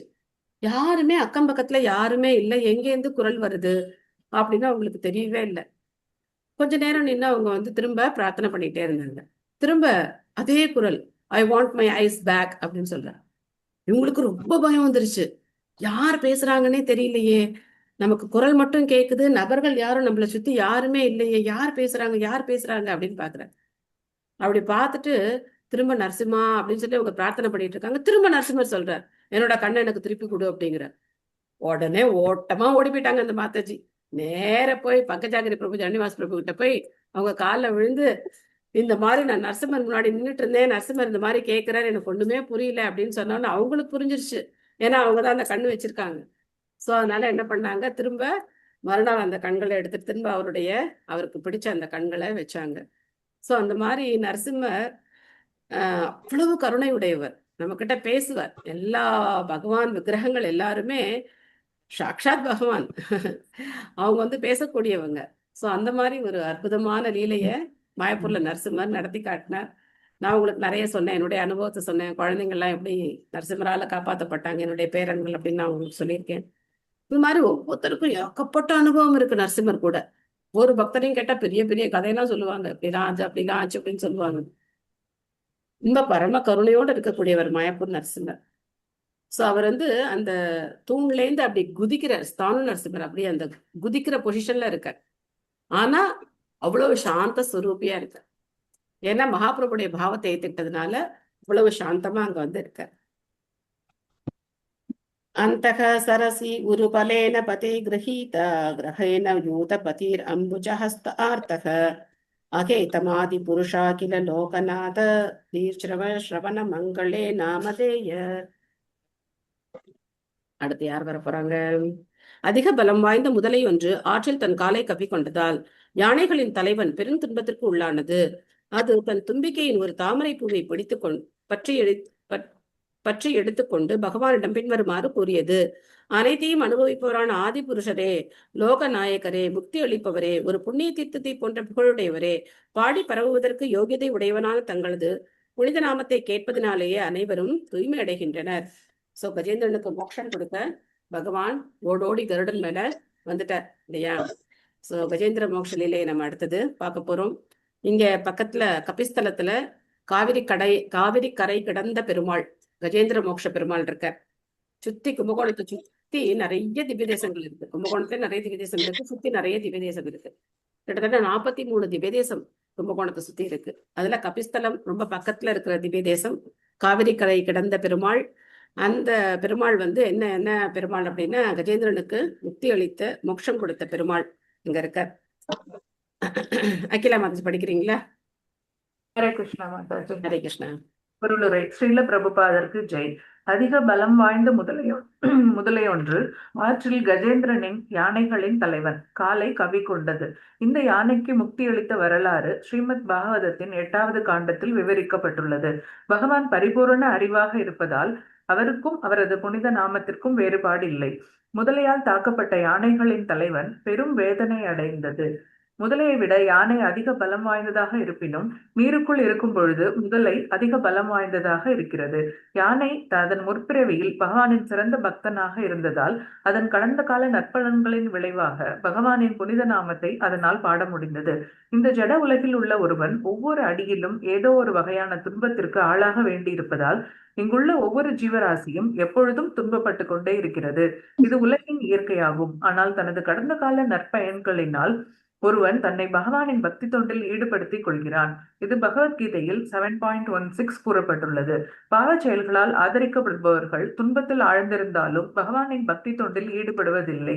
இதுவும் பகவத்கீதையில் 7.15 உறுதி செய்யப்பட்டுள்ளது. முழுமுதற் கடவுளான ஹரி உடனே தனது நித்திய வாகனமான கருடனின் மீது தோன்றி யானைக்கு முக்தி அளித்தார். பரமபுருஷருடனான தனது உறவை யானை நினைவு வைத்திருந்தது. அது பகவானை ஆதி புருஷர் அல்லது அனைத்தையும் அனுபவிப்பவரான மூல புருஷர் என்று அழைத்தது. பகவானும் ஜீவராசிகளும் உணர்வுடையவர்களாக இருப்பதால் இருவரும் அனுபவிப்பாளர்களே. ஆனால் அனைத்தையும் படைத்தவர் பகவான் ஆகையால் அவரே ஆதியான அனுபவிப்பாளர் ஆவார். ஒரு குடும்பத்தில் தந்தை மற்றும் மகன்கள் ஆகிய இருவருமே சந்தேகம் இல்லாமல் அனுபவிப்பாளர்கள் தான். ஆனால் தந்தை முதல் அனுபவிப்பாளர் ஆவார். பிரபஞ்சத்தில் உள்ள அனைத்தும் பகவானின் உடைமை என்றும் அவரது உத்தரவிற்கு ஏற்றவாறு ஜீவராசி ஒருவன் ஒன்றை அனுபவிக்கலாம் என்பதையும் தூய பக்தர் ஒருவர் நன்கு அறிந்திருக்கிறார். ஜீவராசி ஒருவன் தனக்கென ஒதுக்கப்படாத ஒரு பொருளை தொடவும் உரிமையற்றவன் ஆவான். ஆதி அனுபவிப்பாளரை பற்றிய இக்கருத்து ஈஷோபனிஷத்தில் மிக நன்றாக விளக்கப்பட்டுள்ளது. தனக்கும் பகவானுக்கும் உள்ள இவ்வேறுபாட்டை அறிந்திருப்பவன் முதலில் பகவானுக்கு நிவேதனம் செய்யாமல் எதையும் ஏற்றுக்கொள்வதில்லை. யானை பகவானை அகிலலோக நாத அல்லது அகிலலோக நாயகரே என்று அழைத்தது. எனவே யானைக்கும் அவரே நாயகன் ஆவார். யானை பகவானின் ஒரு தூய பக்தனாகையால் முதலையின் தாக்குதலிலிருந்து காப்பாற்றப்பட வேண்டிய விசேஷமான தகுதியை பெற்றிருந்தது. தமது பக்தர்கள் அழிவதே இல்லை என்று பகவான் வாக்குறுதி கொடுத்திருப்பதால் யானை தன்னை காப்பாற்ற பகவானை அழைத்ததும் கருணை மிக்கவரான பகவான் உடனே அதற்கு இசைந்ததும் மிகவும் பொருத்தமாக இருக்கிறது. பகவான் அனைவரையும் காப்பவர் ஆவார். பகவானின் மேன்மையை ஒத்துக்கொள்பவனையே அவர் முதலில் காப்பாற்றுகிறார். அவர் எப்பொழுதும் உயர்ந்தவர் ஆவார். தூய பக்தர் ஒருவர் பகவானுக்கும் தனக்கும் உள்ள வேறுபாட்டை அறிந்திருக்கிறார். எனவே பகவானின் தயவை முழுமையாக நம்பியுள்ள பக்தனுக்கு முதல் வாய்ப்பு வழங்கப்படுகிறது. ஆனால் பகவானின் இருப்பை மறுத்து தன்னையே பகவான் என்று கூறிக்கொள்பவன் அசுரன் என்று அழைக்கப்படுகிறான். இதனால் இத்தகையவன் பகவானின் ஆணைக்கு கட்டுப்பட்டுள்ள தாழ்ந்த சக்தியின் வலிமையால் பாதுகாக்கப்படுகிறான். பகவான் அனைவரையும் விட உயர்ந்தவராக இருப்பதால் அவரது பூரணத்துவமும் உயர்ந்ததாகும். அதை யாராலும் கற்பனை செய்தும் பார்க்க முடியாது. யானை தீர்த்தஸ்ரவர் அல்லது புண்ணிய தீர்த்தத்தை போன்று புகழப்படுபவர் என்று அழைத்தது. மக்கள் பாவ விளைவுகளிலிருந்து விடுபடுவதற்காக புண்ணிய தீர்த்தங்களுக்கு செல்கின்றனர். ஆனால் பகவானின் புனித நாமத்தை நினைவிற்கொள்வதாலேயே எல்லா பாவ விளைவுகளிலிருந்தும் ஒருவன் விடுபடலாம். எனவே பகவான் புண்ணிய தீர்த்தங்களுக்கு சமமானவர் ஆவார். ஒருவன் ஒரு புண்ணிய ஸ்தலத்தை சென்றடைந்ததும் எல்லா பாவ விளைவுகளிலிருந்தும் விடுபடலாம். ஆனால் பகவானின் நாமத்தை உச்சரிப்பதால் வீட்டிலோ அல்லது வேறு எந்த இடத்திலோ ஒருவனால் அதே நன்மையை அடைய முடியும். தூய பக்தன் ஒருவன் புண்ணிய யாத்திரை ஸ்தலத்திற்கு செல்ல வேண்டிய அவசியம் இல்லை. பகவானை மனப்பூர்வமாக நினைப்பதாலேயே எல்லா பாவ செயல்களிலிருந்தும் அவன் விடுதலை அடையலாம்.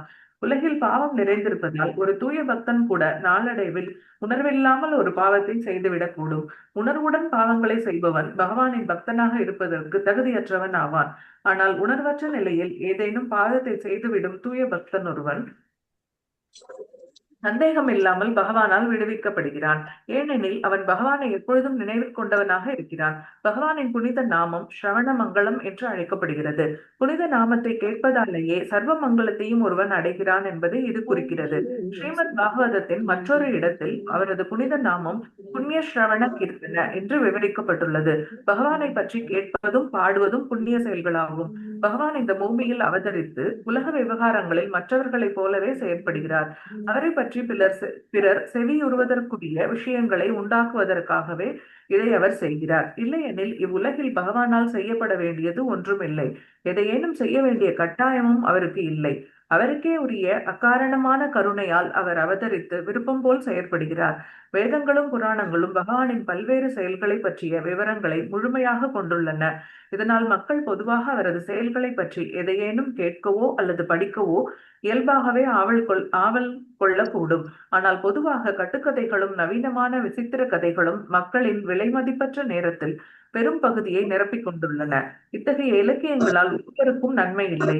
அவை மனதை தேவையில்லாமல் கிளர்ச்சியடைய செய்து ரஜோ தமோ குணங்களை அதிகரிக்க செய்து பௌதிக வாழ்வின் சிக்கலை அதிகரிக்கின்றன.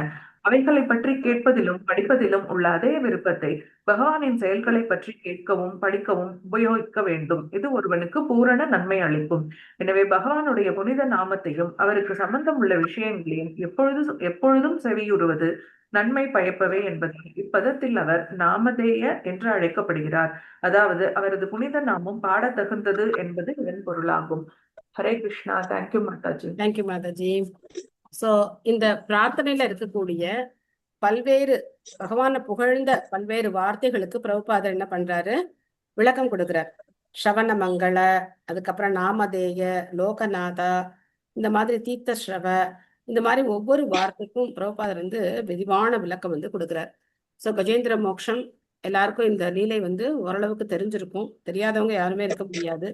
அகில லோகநாதா, நம்ம 8th கேண்டோ படிக்கிறதுக்கான வாய்ப்பு நமக்கு இருந்து நம்ம படித்தோம் அப்படின்னாக்க கஜேந்திர லீலையை நம்ம அப்போ விரிவாக பார்க்கலாம். அற்புதமான பிரார்த்தனைகள், கஜேந்திரனுடைய பிரார்த்தனைகள்.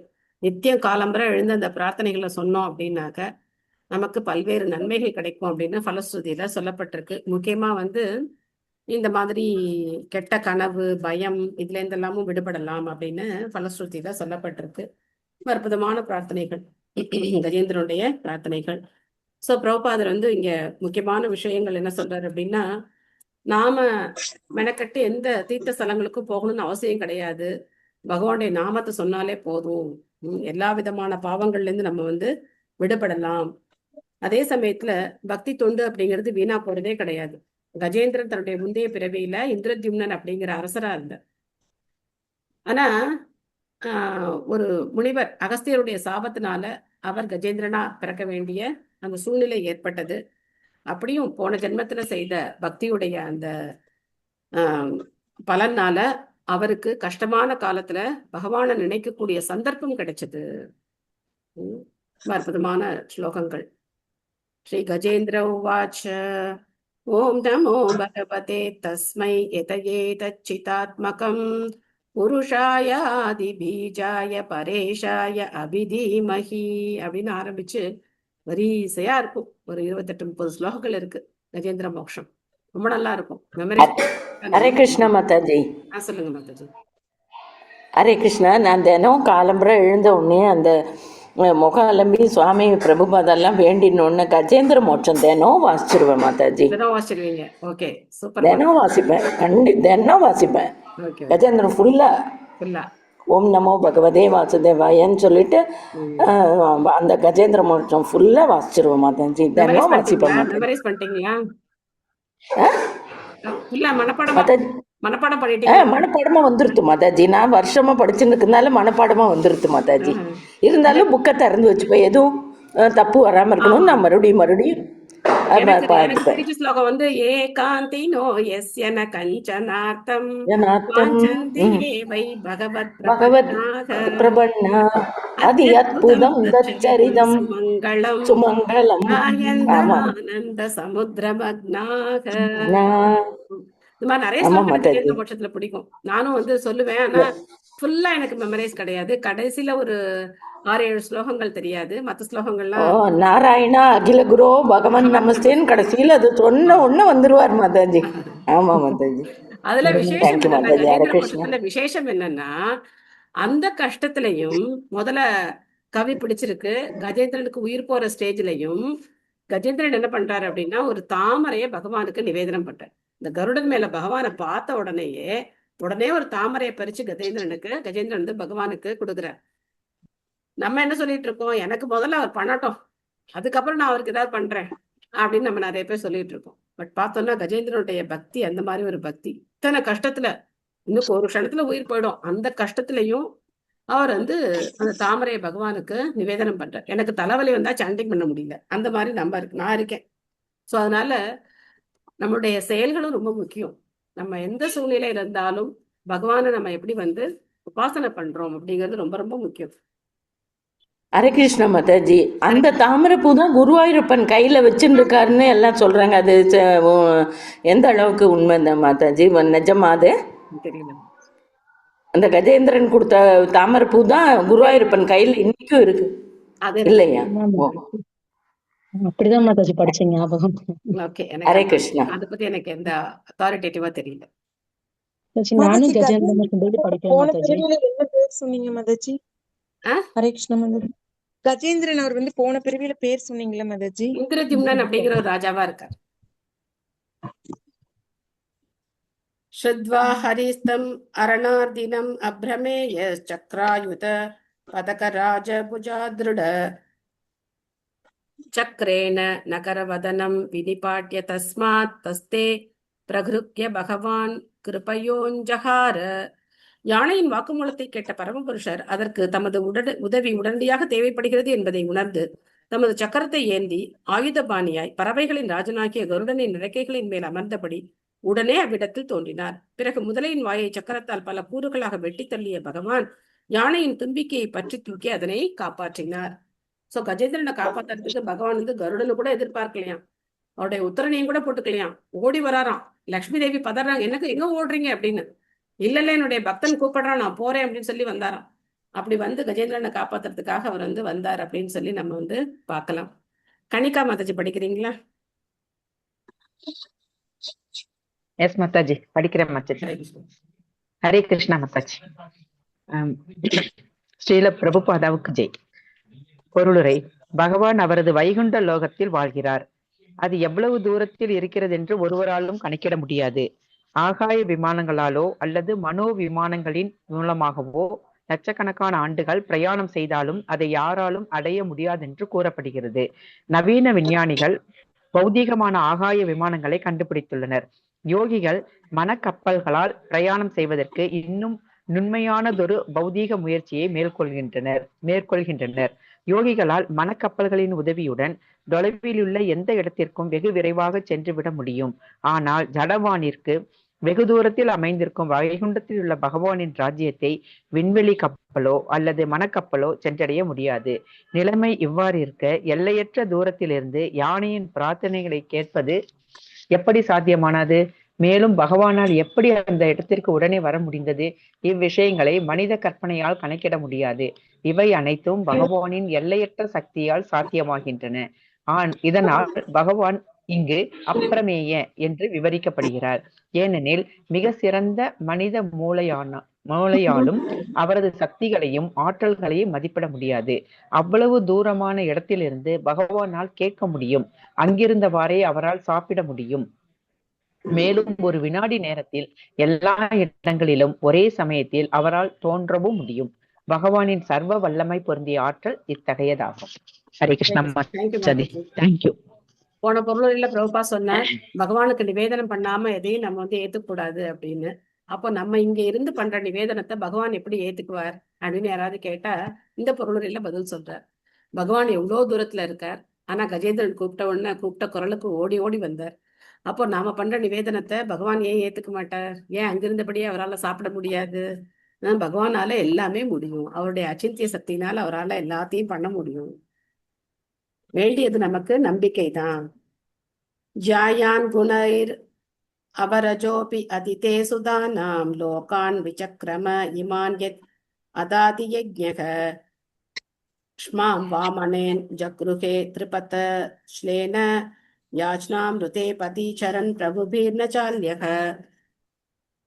பௌதிக குணங்களுக்கெல்லாம் மேற்பட்டவரான பகவான் அதிதியின் இளைய மகனாக தோன்றிய போதிலும் ஆதித்யர்கள் எனப்படும் அதிதி புத்திரர்களின் நற்குணங்களை எல்லாம் அவர் மிஞ்சியவராக இருந்தார். பிரபஞ்சத்தில் உள்ள எல்லா கிரகங்களையும் குணங்களையும் அவர் கடந்தவராக இருப்பதால் அவரே பரமபுருஷ பகவான் ஆவார். 3 அடி நிலத்தை யாசிக்கும் பாவனையில் பலிமகராஜனின் எல்லா நிலங்களையும் அவர் எடுத்துக்கொண்டார். ஒருவருக்கு உரிமையான உடைமையை யாசித்து பெறாமல் அதை எடுத்துக்கொள்ள எந்த அதிகாரிக்கும் உரிமை இல்லை என்ற காரணத்தினால் மட்டுமே அவர் அவ்வாறு யாசித்தார். பகவானுடைய காரியங்கள் எல்லாத்துலயும் என்ன இருக்கு? பல பல காரணங்கள் இருக்கு. பலி மகாராஜன்ட்ட 3 அடி நிலம் கேட்டு வாமனரா அவர் எல்லாத்தையும் எடுத்துக்கிறார். பகவான் பலியுடைய 3 லோகங்களையும் அவர் எடுத்துக்கிறார். அதித்தியுடைய மைந்தர்கள் ஆதித்யர்கள்னும் தித்தியுடைய மைந்தர்கள் தைத்தியர்கள்னும் சொல்லப்படுறாங்க. அப்பா ஒருத்தர் தான், கஷ்யப்பர் தான் அப்பா. ஆனா இந்த மாதிரி அவங்களுக்குள்ள இந்த பிரச்சனைகள் இருக்கு. தேவர்கள் பகவானுடைய பக்தர்களா இருக்காங்க, அசுரர்கள் பகவானை எதிர்க்கிறாங்க. மீனா மாதாஜி படிக்கிறீங்களா?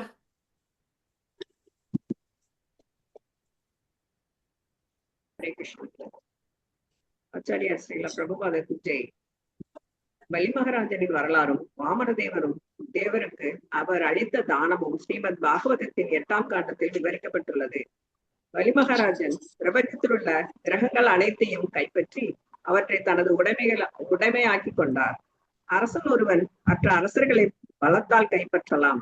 இத்தகைய உடைமை நியாயமானது என்று கருதப்படுகிறது.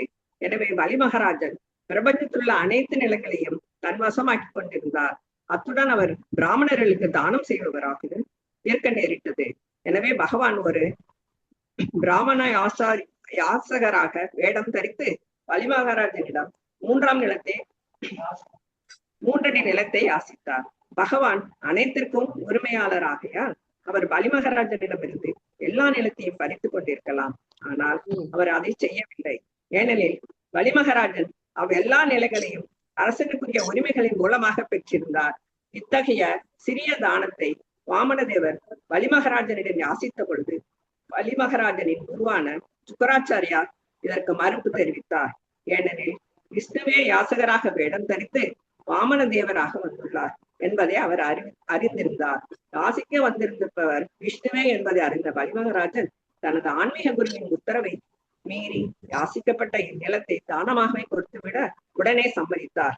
இந்த ஒப்பந்தத்தின்படி பகவான் வாமனதேவர் தமது முதல் 2 அடிகளால் பிரபஞ்சத்தின் எல்லா நிலங்களையும் அளந்து விட்டார். அதன் பின் பலி மகாராஜனை பார்த்து 3வது அடியை எங்கு வைப்பது என்று கேட்டார். பலி மகாராஜன் பகவானின் மீதமுள்ள அடியை தன் தலைமையில் தாங்கிக் கொள்வதில் பெரும் மகிழ்ச்சி அடைந்தார். இதனால் பலி மகாராஜன் தமது உடைமைகள் அனைத்தையும் இழந்து விடுவதற்கு பதிலாக பகவானே தமது நித்திய சகாவாகவும் ஆயுள் காப்போனாகவும் இருக்கும் வரத்தை பெற்றார். எனவே பகவானின் திருப்திக்காக அனைத்தையும் கொடுத்து விடுவதால் ஒருவன் எதையும் இழப்பதில்லை, மாறாக அவன் எதிர்பார்த்திருக்கவே முடியாத அனைத்தையும் பெற்று விடுகிறான். ஒரு விதத்துல பலி மகாராஜன் ஏமாந்து போயிட்டார் அப்படின்னு சில பேர் சொல்லுவாங்க. ஆனா பகவான் யாரையும் ஏமாத்தலாம் மாட்டார். அவருக்கு இதெல்லாம் எடுத்துட்டு போய் அவர் என்ன கோடீஸ்வரர் ஆக போறதா பகவான்? நம்ம யார்கிட்டயாவது எடுத்துட்டு அதை நம்மளுடைய உடைமையாக்கிக்குவோம். ஆனா ஈஷோபனிஷத் சொல்றது ஈசாவாசிய விதம் சர்வம் எத்கிஞ்ச ஜெகத்யாம் ஜெகத்தேன தெக்தேன புஞ்சிதா மாக்கிருத்தக கசிஸ் வித்தனம் அப்படின்னு. எல்லாமே பகவானுக்கு சொந்தமானது. அவரதுக்காக எடுத்துக்கணும். அவர் எடுத்துக்கிட்டு என்ன பண்ண போறார்? அதுவும் இந்த பௌதிக உலகத்தை எடுத்துக்கிட்டு என்ன பண்ண போறார்? அவர் தான் படைச்சிருக்கார், அவர் தான் நம்ம கிட்ட கொடுத்திருக்கார். அதனால இந்த மாதிரி வார்த்தைகள் எல்லாம் பகவானுடைய அந்த தத்துவங்களை புரியாம பேசுற வார்த்தைகள். அதனாலதான் லீலைகளுக்குள்ள போறதுக்கு முன்னாடி பகவானை பத்தின தத்துவங்களை நம்ம தெளிவா தெரிஞ்சுக்கணும். 6 ஐஸ்வர்யங்களும் பூரணமா நிறைந்தவர், அவர் தான் எல்லாத்துக்கும் உரிமையாளர். இந்த விஷயங்கள்லாம் நம்ம புரிஞ்சுக்கும் போது அப்போ பகவான் எதுக்காக இந்த மாதிரி லீலைகள் செய்யறாரு அப்படிங்கறத நம்மளால புரிஞ்சுக்க முடியும். அப்போ பலிக்கு கொடுத்தது கொஞ்சம், கிடைச்சது ரொம்ப அதிகம். வாமன அப்படின்னா குள்ளமான அர்த்தம். குள்ளமான ஒரு பிராமணரா ரொம்ப அற்புதமா இருக்கும் வாமனருடைய பேச்சு. அவர் சொல்றார், பலி கேட்பார், நான் எப்பேற்பட்ட அரசன், நீ சின்ன குழந்தைன்னு ப்ரூவ் பண்றியே, 3 அடி நிலம் கேட்கறிய, போருமா உனக்கு? இதை வச்சு நீ என்ன பண்ண போற? கொடுக்குற என்னோட பெருமை வேண்டாமா? அப்படிலாம் அவர் சொல்லும்போது அப்போ வாமனதேவர் சொல்றார், ஒரு பிராமணன் அதிகமா ஆசைப்படக்கூடாது, தேவைக்கு அதிகமா ஆசைப்படுறவன் பிராமணன் கிடையாது, எனக்கு என்னுடைய காலில் 3 அடி கொடுத்தா போதும் அப்படின்னு சொல்றார். ஆனா கடைசியில பார்த்தா பகவான் எல்லாத்தையும் எடுத்துக்கிறார்.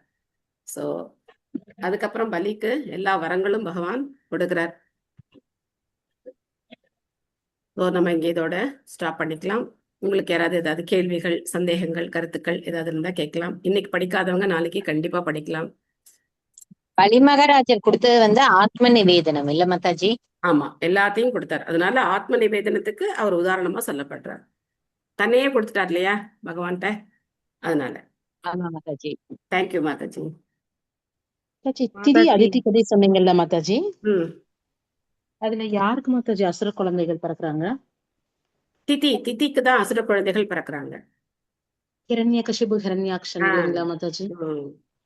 அதித்திக்கு தேவர்கள் பிறக்குறாங்களா? தேவர்கள் பிறக்கிறாங்க. ஆதித்யர்கள், 12 ஆதித்யர்கள் தேவர்கள் பிறக்கிறாங்க. அதுல வாமனர் எல்லாருடைய குணங்களையும் மிஞ்சி இருக்கார் அப்படின்னு இங்க பிரபா சொல்றார். ஓ, ஹரே அதித்திக்கு கிருஷ்ண பிறந்த மாதாஜி. வாமனர்களா சொல்லுங்க மாதாஜி? மாதாஜி. பத்மா மாதாஜி. ஆ ஆ, அதனால தான் அந்த பலிமகராஜ் ஆத்ம நிவேதனம் பண்ணதுனால தான் பகவானே அவர் மேலே பிரியப்பட்டு சுதலோங்கிற இடத்துக்கு அவரை நியமிக்கிறாங்க இல்லையா மாதாஜி? சுத்தர லோகத்தை சுதலோங்கிற அந்த லோகத்தை கொடுத்து அதுல அவர் கேட் கீப்பரா இருக்கார். பகவானே வாமனரே அங்க கேட் கீப்பரா இருக்கார். அவருடைய சுத்தர லோகத்தை அதான். தேங்க்யூ மாதாஜி. ஹரே கிருஷ்ணா. ஹரே கிருஷ்ணா. ஹரே கிருஷ்ணா. தேங்க்யூ. ஹரே கிருஷ்ணா. ஹரே கிருஷ்ண மாதாஜி. ராமநவமி நாளைக்கு. நாளைக்கு ராமநவமி. எல்லாருக்கும் ராமநவமி நல்வாழ்த்துக்கள். ஸோ நாளைக்கு மத்தியானம் வரைக்கும் ஃபாஸ்டிங் இருக்க முடிஞ்சவங்க ஃபாஸ்டிங் இருக்கலாம். அதுக்கப்புறம் உங்களுக்கு என்னென்ன பிரியமா இருக்கோ அதெல்லாம் பகவான் ராமருக்கு நீங்க நிவேதனம் பண்ணலாம். ராமாயணம் அது படிக்கிறது ரொம்ப விசேஷம். ராமருடைய கீர்த்தனங்கள் பாடலாம். நமக்கு எப்பவும் போல இருக்கு சாண்டிங் எல்லாமே நம்ம வந்து பண்ணிட்டு இருக்கோம். ஸோ அதை நம்ம வந்து இன்னும் அதிகமா செய்யலாம். இப்போ பக்தியோட நமக்கு வந்து இந்த நாட்கள்லாம் பொன்னான நாட்கள். பகவானுடைய கருணை நமக்கு ஏற்கனவே அது அகாரணமான கருணை, காரணமற்ற கருணைன்னு பார்த்தோம். அந்த கருணை மழை பொழியக்கூடிய நாட்கள் பகவானுடைய அவதார தினங்கள். எப்பவுமே அவங்க ஒரு பர்த்டேனா எல்லாரும் சந்தோஷமா இருப்பாங்க இல்லையா? அந்த நாள்ல பகவான்கிட்ட போய் நம்ம வந்து பக்தி வேணும்னு கேட்டோம் அப்படின்னா உடனே கொடுத்துருவார். ராமர் வந்து ரொம்ப கருணையானவர். அவர் ஒன்னே ஒண்ணுதான் சொல்லியிருக்கார், ராமா நான் உன்னுடையவன் அப்படின்னு சொன்னா போதுமா? என்ன சொல்லணும்? ராமா நான் உன்னுடையவன், அந்த ஒரு வார்த்தையை சொன்னா போதுமா? அவர் என்ன பண்ணுவாராம்? உடனே நமக்கு அடைக்கலம் கொடுப்பாராம். ராவணனே வந்து சொன்னா கூட நான் கொடுப்பேன் அப்படின்னு சொல்றார் பகவான். அதனால நாளைய தினம் நாம வந்து ஒரு அற்புதமான நாள். பகவானை வந்து அன்போட நினைக்கிறதுக்கு ஒரு நல்ல நாள். தேங்க்யூ பிரபு. நான் கடைசியில அதை மறந்து போயிட்டேன். நாளைக்கு ராமநவமி அன்னைக்கு பதம் 23வது பதத்துல ராமரை பத்தி வருது மாதாஜி. நாளைக்கு படிக்கிற யோகமும் கிடைக்குது மாதாஜி. ஹரி போல். மாதாஜி அந்த விபீஷணனை ஏத்துக்கும்போது ஆஞ்சநேயர் சொல்றாரு, ஆமா ஆமா ஆமா. ராவணன் தான் விபீஷண சரணாகதி எப்பதான் சொல்றாரு. விபீஷண சரணாகதி எப்ப சொல்றாரு? விபீஷணை ஏத்துக்கூடாது அப்படின்னு சொல்லி மத்தவங்க எல்லாம் சொல்றாங்க. பட் ஹனுமான் ஏத்துக்கலாங்கிறார். அப்பதான் இதை சொல்றார். விபீஷணன் என்ன, ராவணனே வந்தா கூட நான் ஏத்துப்பேன், நான் உன்னுடையவன்னு சொன்னா போதும் அப்படிங்கிறார். அதனால ராமர் கோயிலுக்கு போனா இந்த ஒரு வாக்கியத்தை, நமக்கு அந்த ஸ்லோகம் தெரியுமோ தெரியாதோ, தமிழ்லயாவது நம்ம இதை சொல்லிடணும். ராமா நான் உன்னுடையவன் அப்படின்னு சொல்லி நம்ம சொன்னோம் அப்படின்னாக்க அது மாதிரி அப்புறம் நம்ம நடந்துக்கணும். நம்ம ராமனுடைய சேவர்கள் எல்லாம் நம்ம வந்து நடந்துக்கணும். வார்த்தை மட்டும் சொல்லிட்டு நடந்துக்கலன்னா பகவான் பாப்பார் இல்லையா? நீ சும்மா வாய் வார்த்தை சொல்ற அப்படின்னு. அதனால நாமளும் அந்த மாதிரி நடந்துக்கிறதுக்கு முயற்சி பண்ணணும். ஓகே, வேற ஏதாவது? எனக்கு ஒரு சந்தேகம் மாதாஜி. இந்த ரிஷபதேவரை பத்தி ஒரு சந்தேகம் மாதாஜி. இப்ப நம்ம பகவான் நம்ம ஹிருதயத்துல இருக்கிறதுனால நம்ம உடலை வந்து பகவான் உள்ளத்த கடவுளாவும் உடலை வந்து நம்ம கோவில் மாதிரி பராமரிக்கணும்னு சொல்லி கேள்விப்பட்டிருக்கேன் மாதாஜி. அப்ப நம்ம அகமும் புறமும் சுத்தமா வச்சுக்கிறோம், அப்பதான் பகவானுக்கு நம்ம பிரியமா இருக்க முடியும். அப்ப ரிஷபதேவர் இந்த மாதிரி நிலைமையில இப்படி இருக்கும்போது எப்படி மாதாஜி அவர் பக்தி பண்ணாரு? எப்படி மாதாஜி அவரை வந்து பக்தரோட சங்கத்துல இணைச்சாங்க? அதான் அவர் வந்து பகவானுடைய சக்தி ஆவேச அவதாரம். அதனால்தான் அவருடைய நடவடிக்கைகளை நாம என்ன பண்ணக்கூடாது, அதை நம்ம பண்ணணும்னு நினைக்கக்கூடாது. அவர் என்ன பண்ணாரோ அதை நம்ம பண்ணக்கூடாது. அவருடைய உபதேசங்களை ஏத்துக்கணும். ரிஷபதேவர் அந்த உயர்ந்த நிலையில இருக்கார். அவரால் புலனடக்கத்துக்காக அந்த மாதிரியான காரியங்களை செய்ய முடிஞ்சது. நம்ம அதெல்லாம் செய்ய முடியாது. அதெல்லாம் செஞ்சா நம்ம என்ன பண்ணுவோம்? அவ்வளவுதான். அதனால நம்ம அதை வந்து பண்ணக்கூடாது. சரியா? சரிங்க மாதாஜி. நன்றி மாதாஜி. ஹரே கிருஷ்ணா. ஹரே கிருஷ்ணா மாதாஜி. ஹரே கிருஷ்ணா. ஆமா காஃபி நம்ம போடுங்க. இதை நீங்க வந்து ரெண்டு கொடுத்துருக்கோமா? வாஞ்சா கல்பத்தருபெஸ்ச கிருபா சிந்தபியே வச்ச பதிதானாம் பாவனேபியோ வைஷ்ணவேபியோ நமோ நமः. अनंत कोटि वैष्णव वृंद की जय, श्री प्रभुपाद की जय, ராமநவமி மகா உற்சவ் की जय. சோ நாளைக்கு நம்ம எல்லாரும் ஜெய். திரும்ப மீட் பண்ணுவோம். வரேன். நன்றி. Thank you. Hare Krishna. Thank you, Mataji. Thank you. Hare Krishna Mataji. Hare Krishna. Hare Krishna. Hare Hare Krishna. Krishna. Thank you Hare Krishna Mataji. Hare Hare Krishna. Krishna Mataji. Thank you Mataji. Thank you. Hare Krishna Mataji. Hare Krishna. Hare Krishna Mataji. Hare Krishna Prabhu. நம்ம